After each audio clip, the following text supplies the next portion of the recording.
What's poppin'?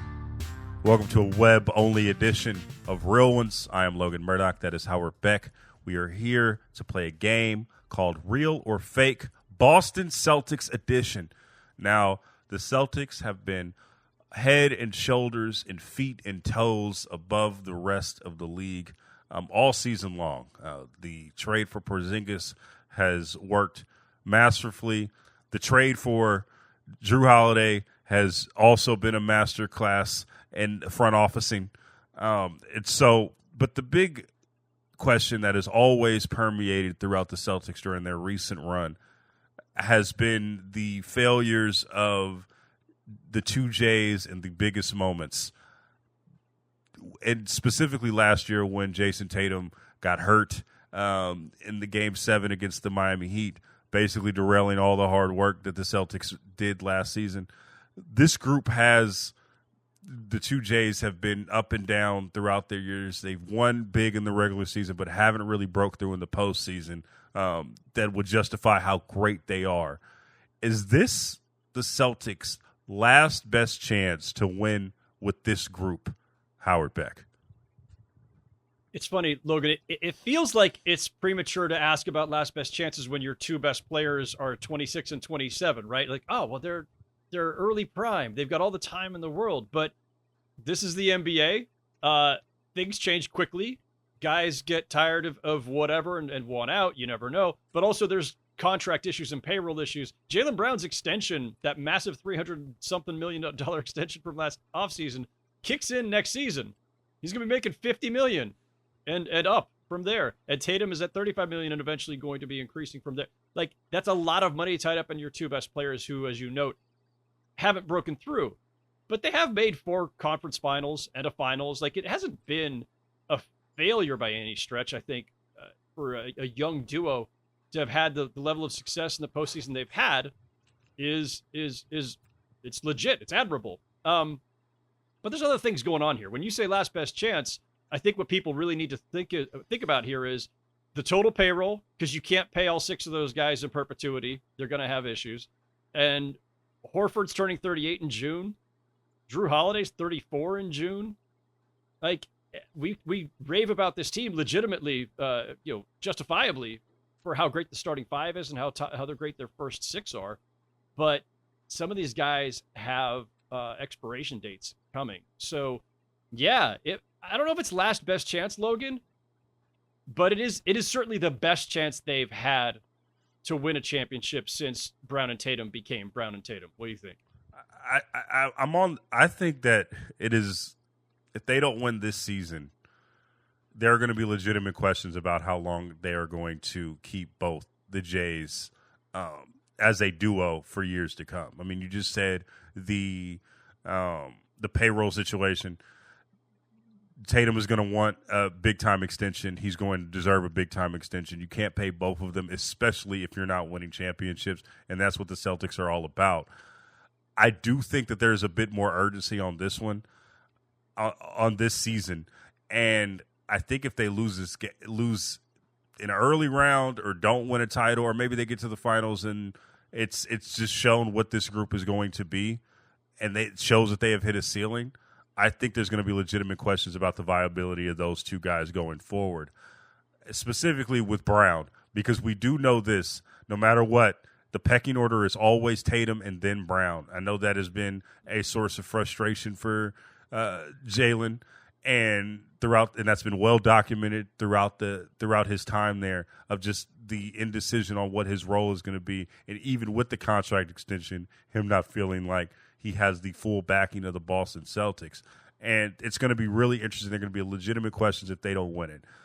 I do think this is probably the most important postseason for this tandem in terms of just – it was really bad last year when they lost to Miami. They got embarrassed in front of the whole league, and their toughness was put into question. That's something that they're going to have to figure out this season. How do you feel about their mental toughness, Howard? Do you think that they have that in them to be able to make this run? Because that's been a legitimate question. It hasn't been their ability. These are this is probably the best, if not the best duo in the league. But they need to get over that mental hurdle. And it doesn't matter what the regular season they've done and their success. We don't care about that. We need to see what they do in the postseason. And I think that that's going to have long-term ramifications for the future viability of this duo.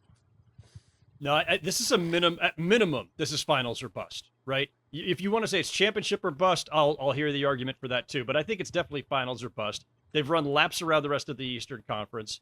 They've been, they've got everything, right? Like they've been number one offense in the NBA, a top 5 defense, I think, all season, the best net rating by far. Everybody agrees they've got the top 5, top 6 players. Like there are no excuses. There's no alibis. There's no anything at this stage, right? It is absolutely at minimum finals or bust. And I think the judgments will be pretty harsh if they fall short of that. When it comes to your question about like the mental toughness, I think what we really mean is like the polish or the composure late in games, in playoff games, right? Where, Jaylen Brown's, dribbling off his leg or Tatum's holding the ball too long, or either of them are holding the ball too long. Like, are they going to trust in their offense and in their teammates to get them through those crunch time minutes? Are they going to be able to deliver when it matters most? Like that's the thing, right? And there are all kinds of things we could talk about. Tatum being banged up in the playoffs last year. Like all these things are valid, but yeah, in the end, if you have the team that everybody agrees is best by every metric you can come up with. And certainly, again, in the Eastern Conference, for sure, if people want to say, Denver's the best team by championship, that's fine. But, like, Celtics have been the best team all season. Like, there are no excuses. And the judgments and I think the consequences for falling short this time would be pretty swift and pretty harsh. I'm looking at StatMuse.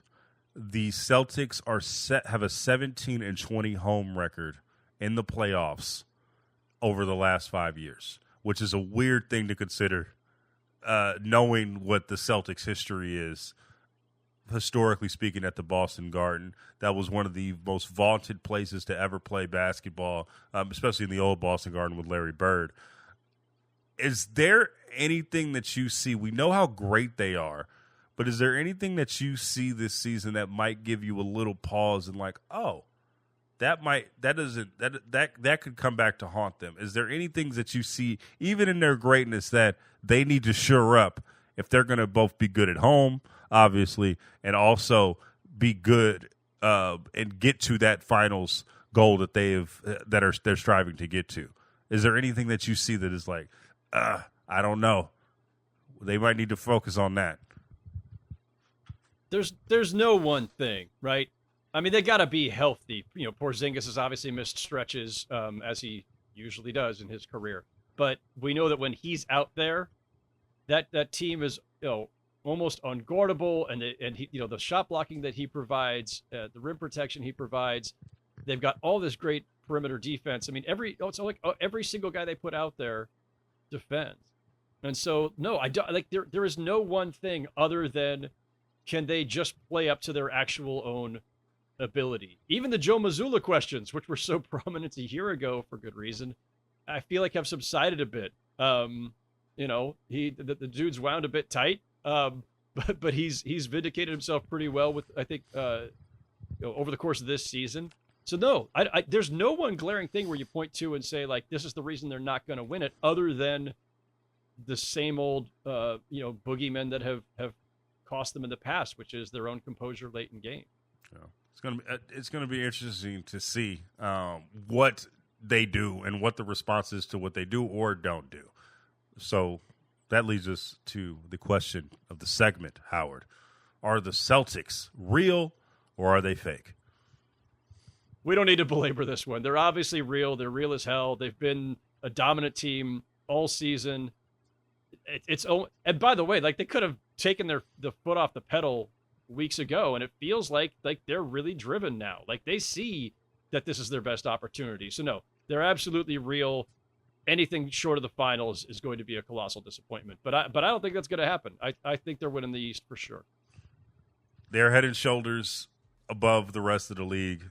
I think that they are real, absolutely are real. We need to see what they do in the finals. And that has been the story as old as time with the Celtics. Championship or bust for this season.